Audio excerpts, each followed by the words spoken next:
Hello and welcome to Daily Tech Tutor. In this video, I'm going to tell you how to use ChatGPT for competitive analysis summaries. So let's get started with the video. So basically, you have to compare few websites related to their products, your maybe customer reviews and various criteria which you want. So we can give the prompt. For example, I've taken two websites here, Amazon and Flipkart.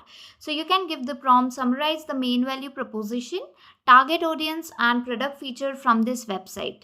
So I have given this three criteria over here. You can also add more categories if you want, for which you want the comparison, and give this prompt to ChatGPT.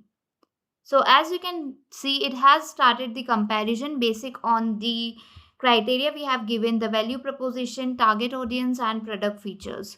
So this is how you can use ChatGPT for competitive analysis summaries. If the tutorial was helpful, please like and subscribe.